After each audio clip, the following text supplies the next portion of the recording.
Hi everyone, welcome to this video looking at the EDUQAS paper 1 reading exam. So the reading exam is 5 questions. What I'll do is I will put the extract in the comment in the sort of description. So if you want to sort of copy and paste it onto a word page, you can do that. So this extract is we're looking at is based on normal people. So your extract will always be about 1.5 pages long. So that's your whole exam paper. So you've got a question sheet and then you've got 1.5 pages extract. So there's 5 questions in the exam. You get an easy question 1, so a bullet point question, and then the rest are basically analysing language. So like I say, the extract we're looking at is based on series and book by Sally Rooney called Normal People. It will always give you a bit of context at the top of the exam paper to let you know what the extract is about. So let's zoom in on that so you can see. So the story and the separate resource material is from the book Normal People. Connell has been dating a fellow student in school, Marianne, in secret. He has asked another girl, Rachel, to the Debs, which is the Irish prom. Marianne has refused to see Connell since. So this is an extract about 2 17, 18-year-olds with a romantic relationship in secret. But when it came to the prom, Connell asked another girl to the date, to the prom, because he was Marianne's a little bit sort of a loner at school, and he was embarrassed to be going with Marianne. So question 1. The question is, list 5 things that show Connell is depressed about Marianne not speaking to him. I've put read P1. When you do your exam, it will be like read lines to 8 or something. Okay, so list 5 things that Connell was depressed about Marianne not speaking to him. So what I'll do is, a mistake that a lot of students make in the exam is they read the whole extract straight away. Just go through the exam and read what it tells you to read. So in this case, P1.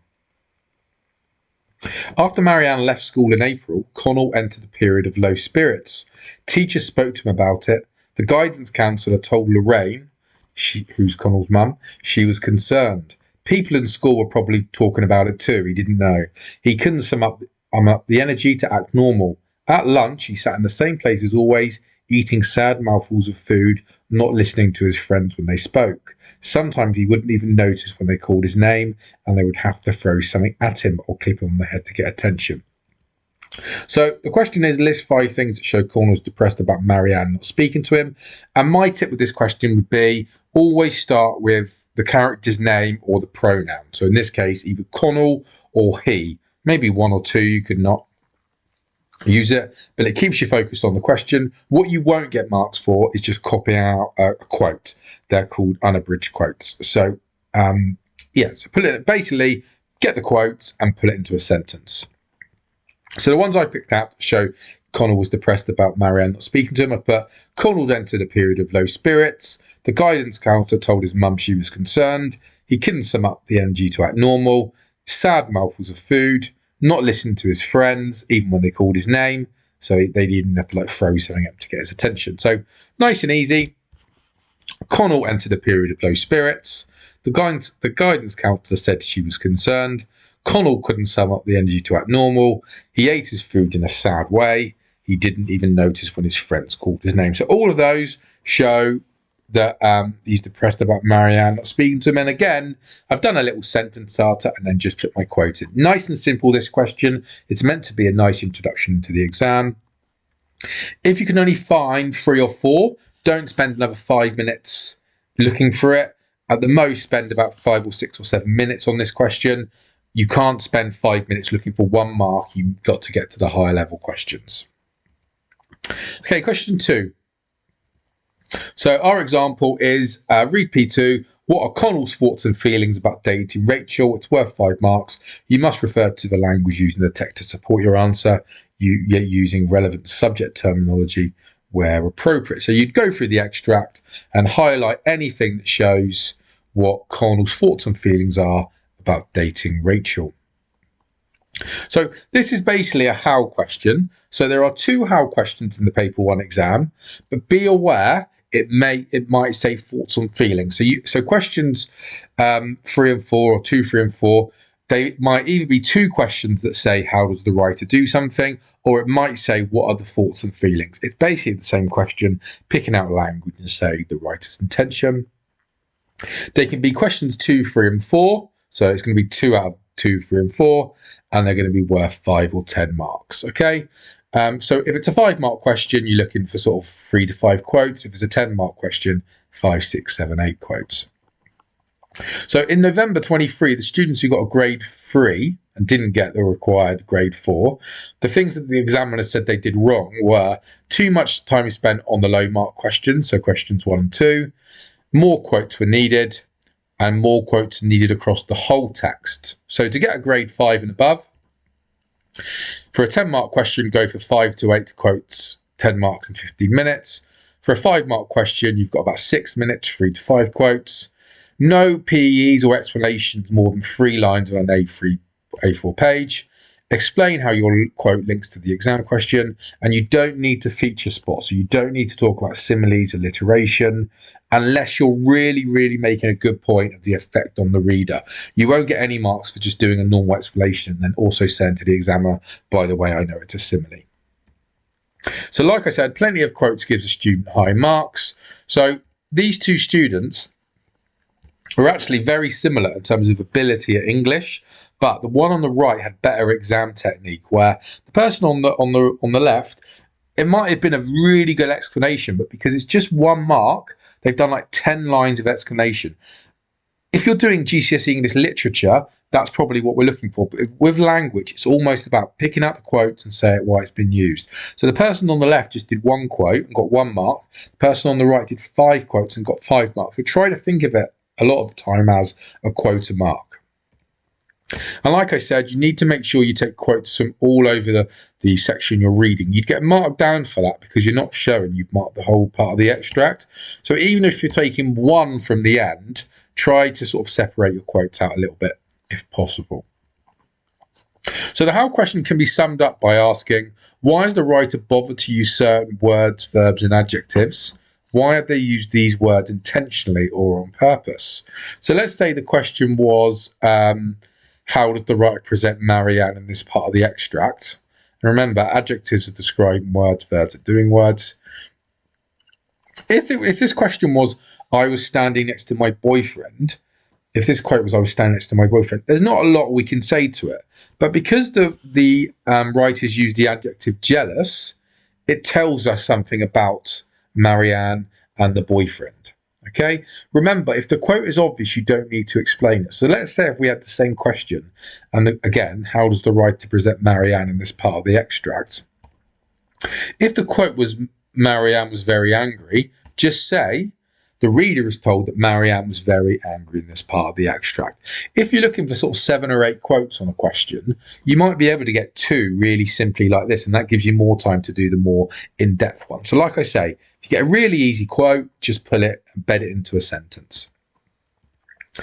Okay, we won't do that. Okay, so the whole thing, what I tell my students with this question is, try and be a human dictionary. Pick out certain words and say what they mean. So let's say the question was, how does the writer show Connell's injury? And it was Connell shattered his leg. It's not Connell injured his leg. It's not Connell hurt his leg. The writer has used the verb shattered on purpose. So what does shattered mean? So if I went in the dictionary, it would say broken into many small pieces, impaired or destroyed, tired out or exhausted. So in this case, it's going to be those 2, isn't it? Because it's a physical injury, broken into small pieces, impaired or destroyed. So all I'm going to do now is put that into my explanation. So my PE would be, the writer shows Connell's injury with the quote, Connell shattered his leg. Shattered tells me his leg has been destroyed and broken into many small pieces. E.g., if you i.e. actually, look at my dictionary. Yeah, so always use the sentence starter as the question. Give me the quote, and then basically tell me what the definition is. If we did another one, how does the writer show Marianne's feelings about Connell ignoring her at school? And it was, Marianne acted normally, but she was devastated. Again, what would devastated say in the dictionary? Overwhelmed or shocked, disappointment, humiliation. So my answer would be, The writer shows Marianne's feelings with the quote, she was devastated. This tells the reader she felt shocked and humiliated. Again, and being that human dictionary, what is the definition? Pull it into my answer. Okay, I got my students to do this as an activity. Again, there was a question about a house that Connell and Marianne went to visit. Abandoned was used. Again, what does abandoned mean? The writer used the word abandoned to describe the house. This suggests it's been deserted. Again, deserted is what you'll find if you look up abandoned in the dictionary. So our question was, what are Connell's thoughts and feelings about dating Rachel? Okay, so Rachel is the character that Connell ends up going to the prom with instead of Marianne. Let's read it through. He and Rachel started seeing each other in July. Everyone in school had known she liked him, and she seemed to view the attachment between them as a personal achievement on her part. As to the actual relationship, it mostly took place before nights out, when she would put makeup on and complain about her friends, and Connell would sit around drinking cans. Sometimes he looked at his phone while she was talking, and she would say, "You're not even listening." He hated the way he acted around her because she was right. He really didn't listen, and when he did, he didn't like anything she actually said. He had thought that being with her would make him feel less lonely, but it only gave his loneliness a new, tougher quality. Impossible to kill. So I've been telling my students to go through that, highlight, or you can pause the video, think about any quotes that shows what Connell's feelings are, or thoughts or opinions are about dating Rachel. Here's an example that is not actually in the text, but this would be your structure if you want to have a go yourself. I've made up a quote that his pulse always fastened when she entered the room. And my answer would be, one quote that shows Connell's feelings towards dating Rachel is, his pulse fastened when she entered the room. So pulse fastening, what is that sign of? It might be being scared, but it might be the fact that he's excited to see her. This is actually the opposite, really, of the extract where Connell's feeling very negative towards dating Rachel. Here are the ones I've highlighted. So I've done, it mostly took place before nights out, suggesting they don't really see each other apart from if they're going to go and get drunk. He hated the way he acted around her, so you don't really need to explain that one. He really didn't listen, so he's not interested in having a conversation with her. And when he did talk to her, he actually disagreed and didn't really like anything she said. He had thought that being with her would make him less lonely, so he's trying to sort of make himself feel better and less isolated by being with her. However, the fact that he was actually dating her made him feel more lonely. So again, if we're going to be that human dictionary like we've talked about, picking out a word and saying what it means, let's go with a simple one. So he hated the way he acted around her. How does that show me Connell's thoughts and feelings? Well, if I looked up synonyms, or if I looked up in the dictionary, what other words could I use for hate? I've got dislike, loathing, disgust, grudge, resentment, spite.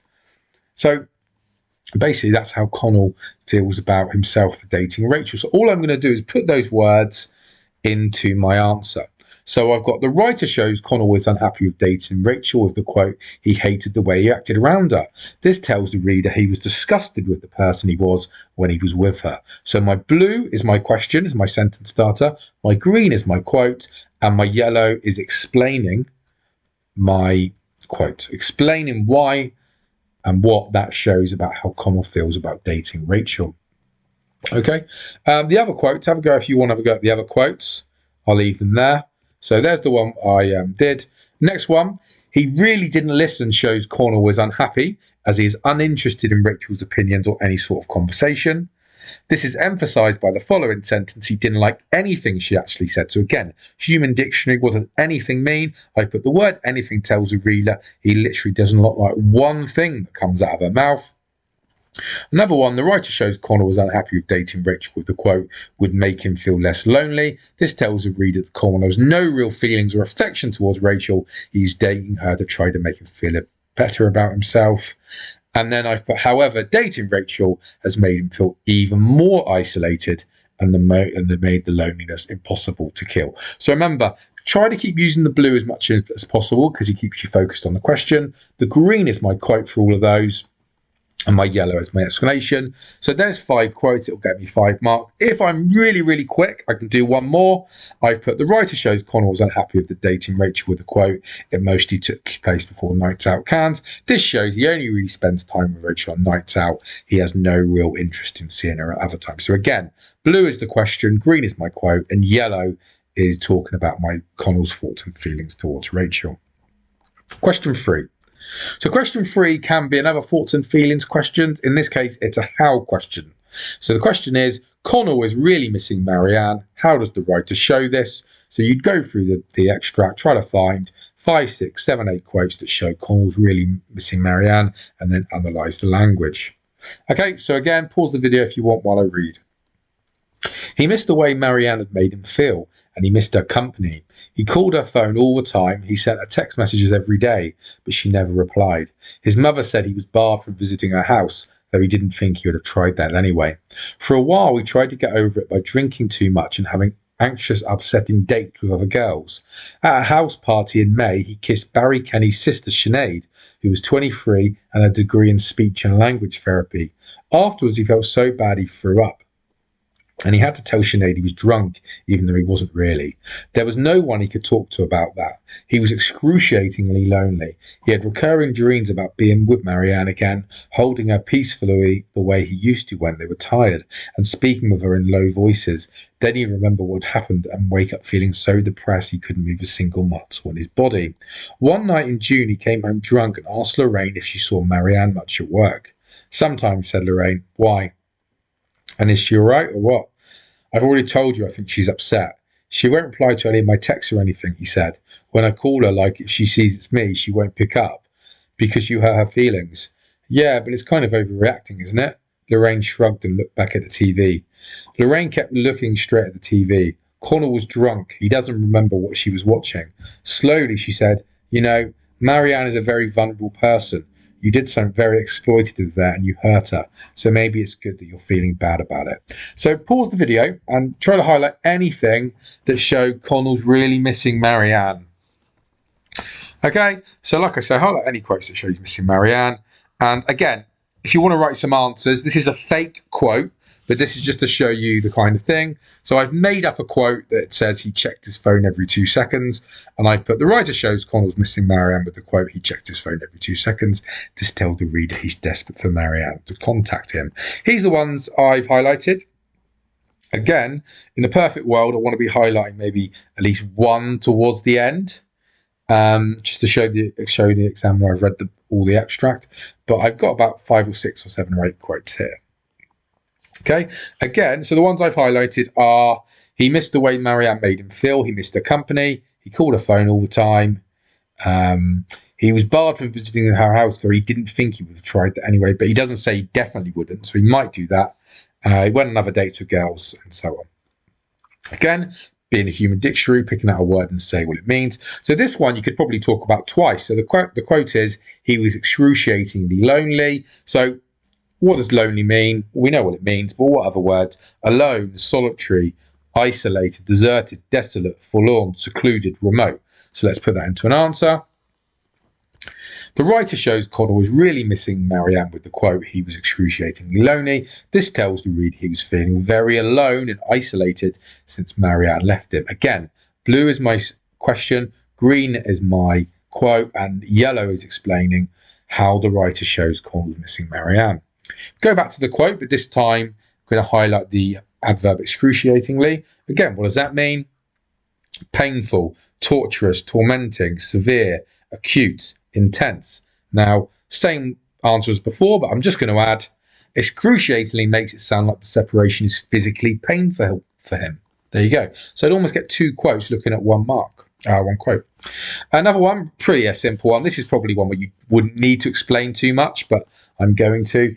He missed the way Marianne has made him feel, and he missed her company. So repetition of the word missed. Again, for missing someone, what does it mean? Pretty simply, you feel sad and wish they were still with you. So here's my answer. The writer shows Connell was really missing Marianne with the quote, he missed the way Marianne made him feel, and he missed her company. This tells the reader Connell feels sad and wishes he was still with Marianne. Again, there's a bit of an opportunity here to talk about the repetition, so I'm going to add the use of the word missed twice in one sentence exaggerates this feeling for the reader that he's really missing her. And here are some more.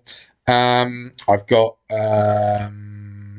the writer shows Connell's really missing Marianne with the quote, he called her phone all the time, he sent her text messages every day. This tells the reader he is constantly trying to contact her even though she never replied. She never replied to another quote. The writer shows Connell's really missing Marianne with the quote, he had recurring dreams about being with Marianne. This suggests he's thinking about her all the time. She's even on his mind when he's asleep. Final one, we get the impression he's unhappy to wake up to the reality of not being with Marianne. He says, wake up feeling so depressed he couldn't move a single muscle in his body. So my blue is my question, my green is my quote, and my yellow is explaining how Connell is really missing Marianne. Question 4. So you will always get an impressions question in the exam. This one is, what impressions do you get of the Debs, which is the Irish prom, in this part of the extract? Okay, you must refer to the language and the text to support your answer. Remember, this exam is all about quotes. So the impressions question, there will always be one impressions question in the exam. It can be on questions 2, 3 or 4, and it'll be worth 5 or 10 marks. So remember, impressions means the kind of view or opinion you have of a place or person when you read what is said about them. One of my tips for this question is look for verbs and adjectives. So I don't mean if it says I talked to someone, but if it said I ranted at someone, zoom in, yeah? So an example question and answer would be, what impression do you get of Connell with the quote, he stuttered over his speech? So if you'd have just said, if the quote would have been, Connell delivered his speech, there's probably not going to be a lot you can zoom in on. But stuttered, what does that tell me? Well, this tells me that Connell feels nervous. So again, if you look at this answer now, the green is the link to the question, impression.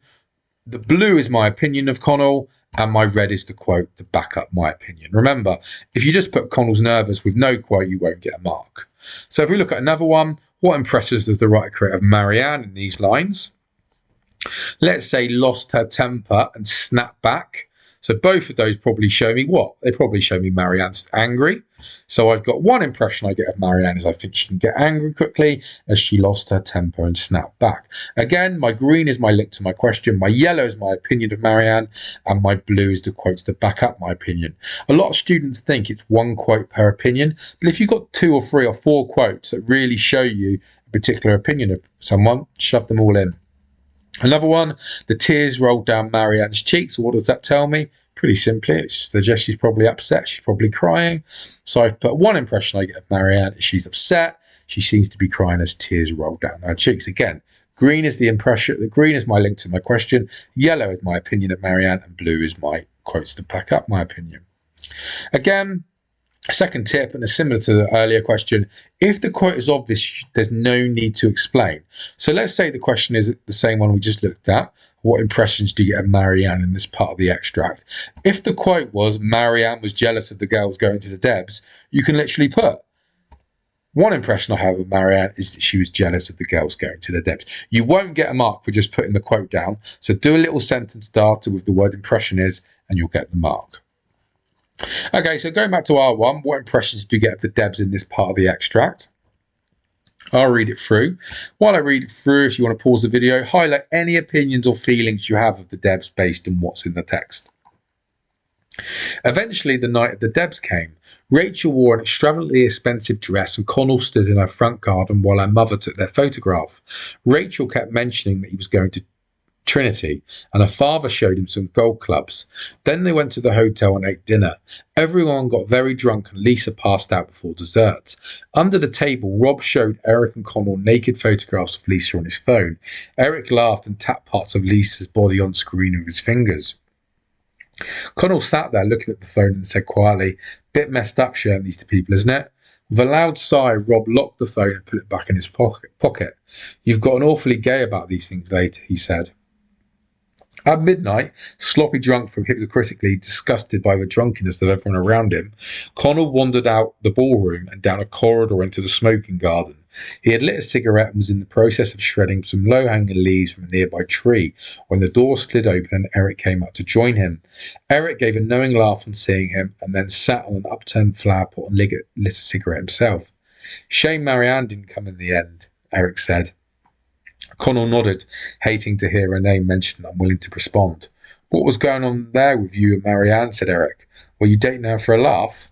Connell hardly recognised his own voice when he said, "I don't know what you're talking about." "Do you think we don't know you were with her?" he said. Sure, everyone knows. Connell paused and took another drag on his cigarette. This was probably the most horrifying thing Eric could have said to him, not because it ended his life, but because it didn't.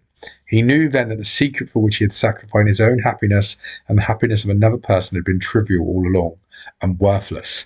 He and Marianne could have walked down the school corridors hand in hand, and with what consequence? Nothing really. No one cared. He had treated her like a dirty secret. So highlight, 4 or 5 things, opinions, and then back it up with quotes, impressions or opinions you have on the Irish prom. And so, example, again, this is a made-up quote, but just showing you structure. I'm going to pretend in the quote it said every boy wore a tie. So I've put one impression I get of the Debs is that it's a formal event. So formal because they have to wear a tie. The quote, every boy wore a tie, tells me this. Here are the quotes I'm going to pick up on. Rachel wore a really expensive dress. Everyone got drunk. They were shown rude photos by one of the guys. The ones at the ballroom, I don't know what you're talking about. So let's look at them. Again, we're doing that thing, we're being a human dictionary. So Rachel wore an extravagantly expensive dress. So what does extravagantly mean? Extravagantly. Excessive, high, unreasonable, outrageous. Yeah? So basically ridiculously expensive. Okay? So I've put one impression I get is that it's an important event for Rachel. Extravagantly expensive dress tells the reader she spent an outrageous amount of money on it. So again, my blue is my impression, my yellow is my quote, and my green is explaining why that why my sort of quote is what it is. And the second one is the mother took a photograph. So again, it's the same impression. It's an important event. They took the photograph. This shows the family want to remember how they looked on the night of the Debs. Another impression I've got is that everyone was drunk, so everyone was drinking alcohol. So the quote is, everyone got very drunk and Lisa passed out before the Debs. So I'm going to zoom into the word everyone. So what does everyone mean? Well, it basically means that every single person was drunk. So I put one impression I get as the Debs is it was alcohol fueled. The quote, everyone got drunk, shows that every single person had consumed a lot of alcohol. And I'm going to add the second part of the quote. Before dessert tells the reader they have been drinking quickly as Lisa passed out quite early in the evening. Okay, so and then I'll do one more. The other quote I've got is ballroom. So it took place in the ballroom. So I put another impression I have is that the Debs takes place at quite a traditional hotel. The fact that it has a ballroom suggests it might be quite formal. The other quote you could have talked about was the sort of like disrespectful, misogynistic thing about teenage boys showing the other boys photos of his naked girlfriend. So you could have said there, one impression is it's almost like a boys' locker room or misogynistic or disrespectful to women, and you could have explained that. Question 5, so the final question in the exam. The most important thing about this question is giving yourself time to do it. It's exactly the same as questions 2, 3, and 4, really. It's analysing language, but it's the one that students get the worst mark on, not because it's hard, but because people run out of time and they get a big fat 0. Remember, it's a 10-mark question, so we want to make sure we get to it. So this question is, answer this question looking at the whole text. Connell and his friends speak about and or treat Marianne disrespectfully. How far do you agree with this view? You should write about, basically you're trying to find quotes that show she's been treated disrespectfully. Again, it's one of those evaluation questions where it's the same as the other questions, really. You just got to do a little sentence at the start where you agree with the statement, e.g. Marianne's been treated or talked about disrespectfully. So it's a 10-mark question, so 13 to 15 minutes. Do a little sentence where you agree with the question at the start. Look for 5 or 6 quotes that prove she's been disrespected. And maybe if you've got a bit of time, maybe you could find 1 or 2 quotes that show a different view of Marianne. Maybe she's been treated well or misunderstood or something like that. So showing change in a character would go down well with the examiner. So it's just the same as the other how questions in the exams and the thoughts and feelings question. In your head, you can just rephrase it to make it a how question. So what I mean by that is if the question is Connell and his friends speak about or treat her disrespectfully, to what extent do you agree? This could easily be earlier in the exam and be written as, how does the writer show Marianne is treated disrespectfully by Connell and his friends? It's completely the same. All you need to do really is that little intro sentence. So again, this is on the whole extract. So you can take parts from all of it. So if you want to reread parts, that's it. That's fine. what I would do is just try to take maybe 5 or 6 quotes from different parts of the extract. So again, you need that little intro sentence. So I'm going to put, I agree that Connell and his friends speak about or treat Marianne disrespectfully. You don't need to write that every time, but maybe keep linking back to it. So the quotes I picked out through the extract are, I won't do all of them, I'll just do a couple. He treated her like a dirty secret. Eric, who's Connell's friends, suggests he was only dating Marianne for a laugh. Connell's mum says, you know, Marianne is a very, very vulnerable person. You did something very exploitative there and you hurt her.